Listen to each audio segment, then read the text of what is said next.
Good morning mga Lods.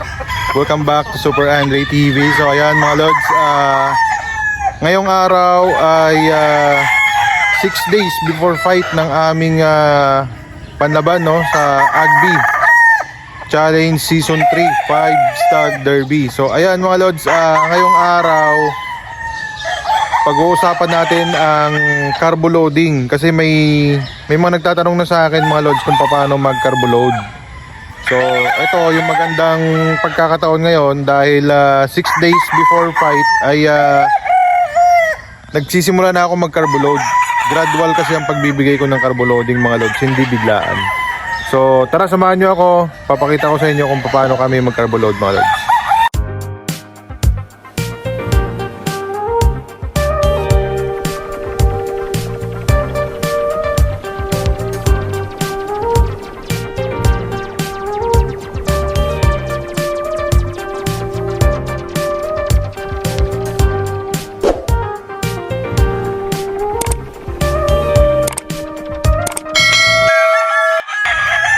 So ito mga Lods, pang day 15 natin ngayon, no, ng ating 21 days conditioning.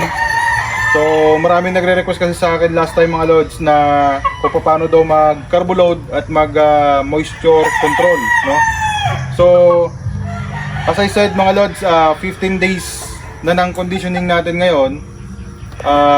It is 6 days before fight, no? So ako ginagawa ko dito mga Lods, 6 days before fight, nag-i-introduce na ako ng power carb, no? Kasi hindi ko yan mga Lods binibigay ng biglaan, bali gradual ang pagbibigay natin. So 6 days before fight, ang ginagawa ko 5 grams sa umaga ng carbohydrates yan, power carb, 5 grams din sa hapon.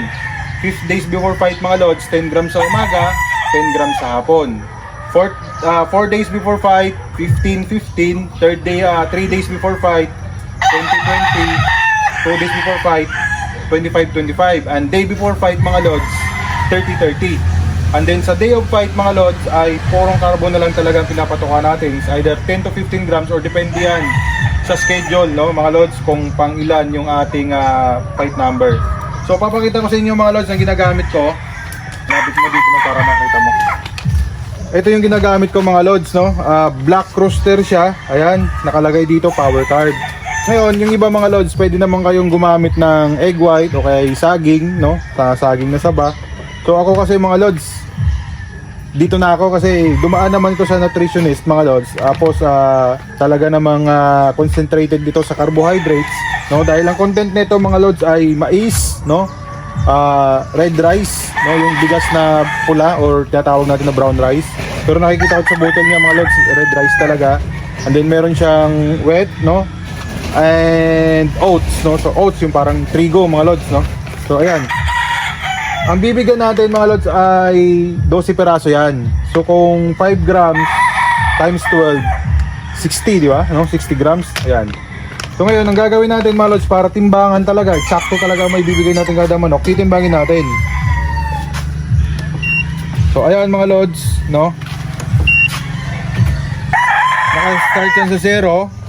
Ayan, naka-0 na yan. So tanging ang mapupunta lang talaga dyan mga Lods ay yung timbang lang ng carbohydrates, no? Ayan. So tingnan nyo dyan mga Lods, 60 grams lang talaga ang bigay natin. Hop, sumobra tayo. Bawasan natin. Ayan.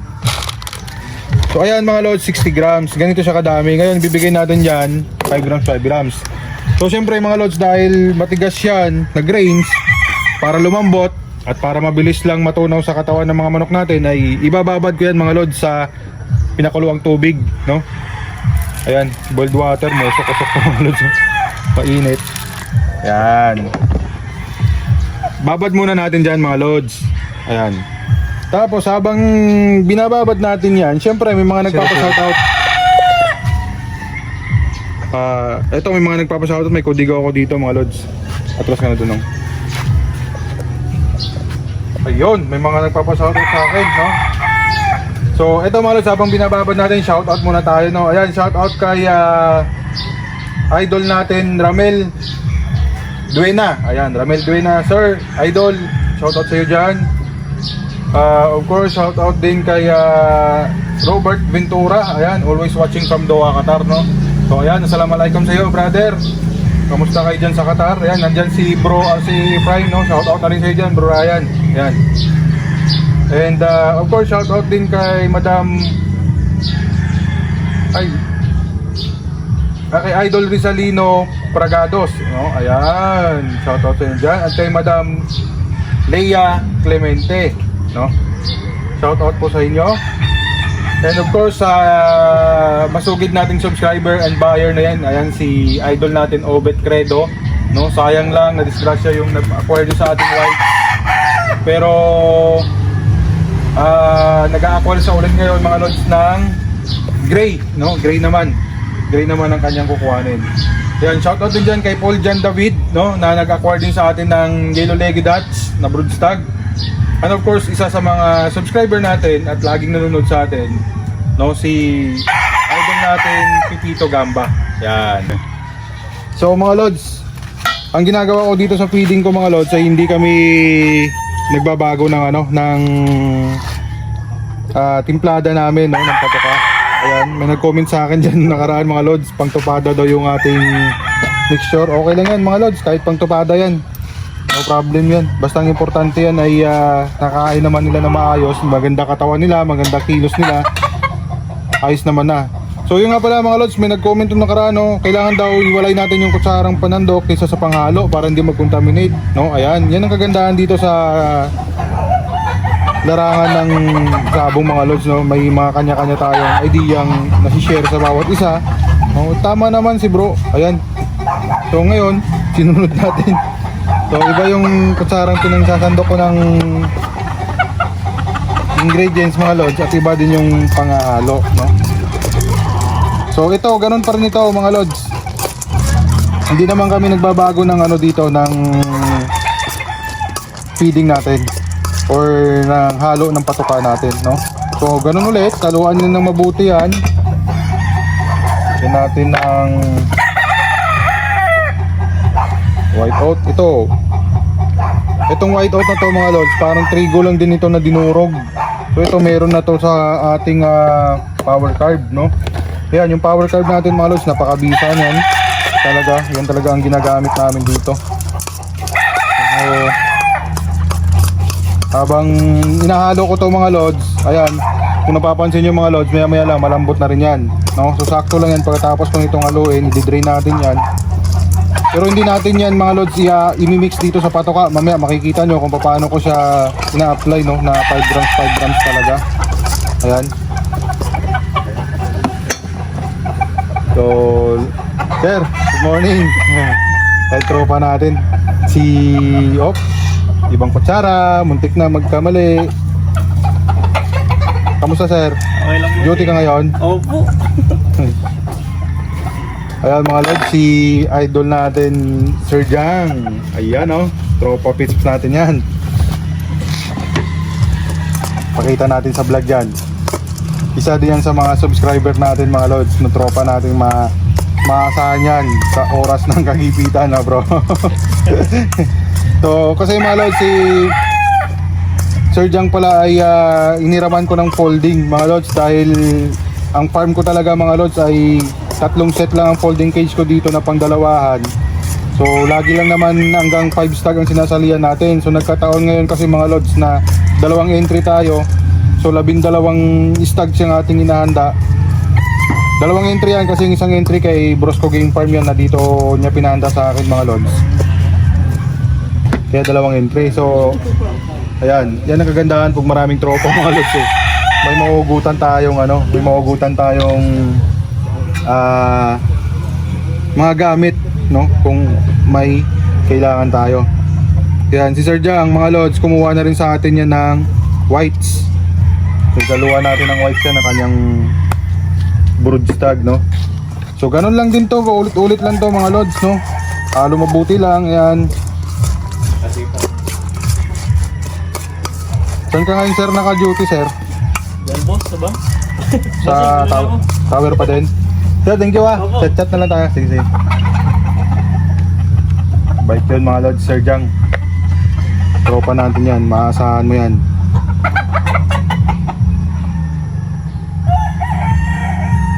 So ito mga lods, kung ano yung ginawa ko nung nakaraan na halo, yun pa rin, hindi pa rin kami nagbabago. Nakakotse ba siya? Nakamotor? Nakakotse.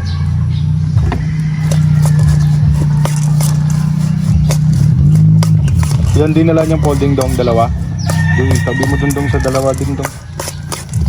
So ayan mga lods, kulang na lang dito ay yung ating power pellet.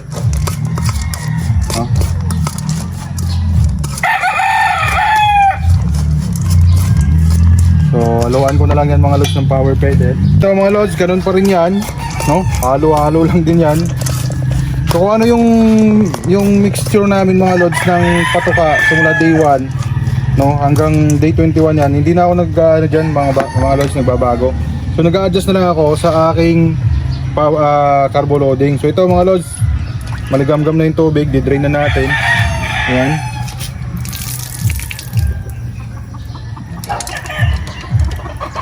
Dong kuha akong tissue dong please. Tissue dong. So ang gagawin natin dito mga lods, i-dry out ko talaga to, ano? Ayan. So ilagyan natin dyan ng tissue mga lods, para talagang ma-dry out yung aking carbo load, no, na power card mga lods. Ayan.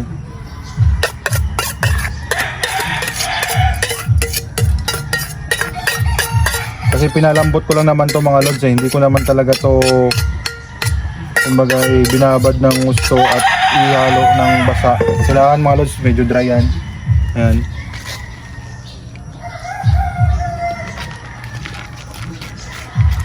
Ito yung pinadry ko na kanina. Hindi mo dumi na ito, mabrasan mo nga ito dong. Ayan. Ito siya mga lods, kailangan ma-dry out talaga to, no?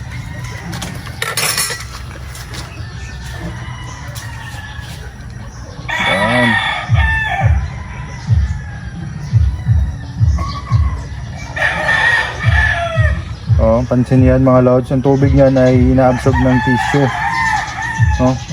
So ang pakain ko ganito lang mga lods, pero magpaso dong. Isa lang, no? Ayan.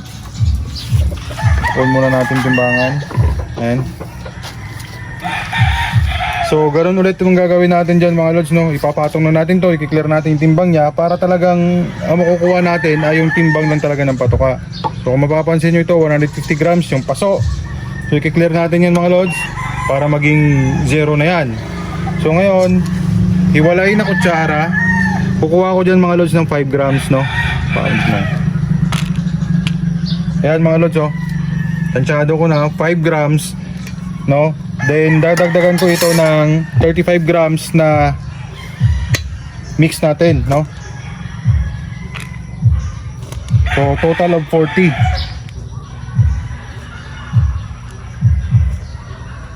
Ayan. So meron akong 5 grams na power carb mga lods. Ayan, 5 grams na ito na power carb, 35 grams na itong ating mix na patuka. So total of 40 grams, no? Yan, ganyan na ako mag-carbo load mga lods. Then ibibigay ko yan isa-isa na. Yung ano, bali ang gagawin ko yan mga lods, isa-isahin ko talaga yan, bawat isa ganun, patong 5 grams, no? Sample pa ulit, isa pa dong. So dyan ka na lang nung. So example, ganun ulit yan mga lods, no? Ayan, iwalay na kutsara to para sa aking power carb, 5 grams. Ayan, 5 grams siya. Then ito 35, total of 40.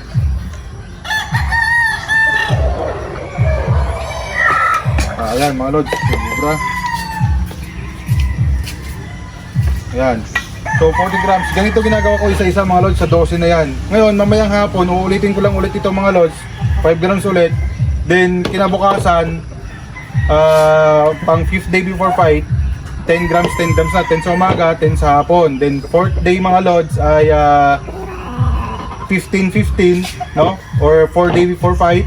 And then sunod niyan, 3 days before fight, magiging 20-20 na. Then 2 days before fight, 25-25. Then day before fight mga lods ay 30-30 na yung ating power card na binibigay. And then Doon sa day of fight mga lods ay purong power carb na lang ang binibigay ko doon mga lods, na binabad naman na siya ng maghapon para malambot, no? Para pagka nag-feeding time na sa umaga, eh mabilis sila mag-empty pagdating ng 1 o'clock, no? Para mabilis na lang tayo mag-adjust. Then doon sa nagtatanong mga lods kung paano ko kinokontrol ang moisture, no? 6 days before fight, ayan, ang patubig natin mga lods, 6 dips sa umaga, 5 dips sa hapon.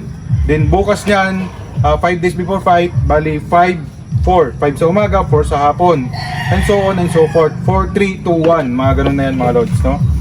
Hanggang sa day of fight mga lods, wala na kaming tubig. Day before fight mga lods, tig-isang dip na lang.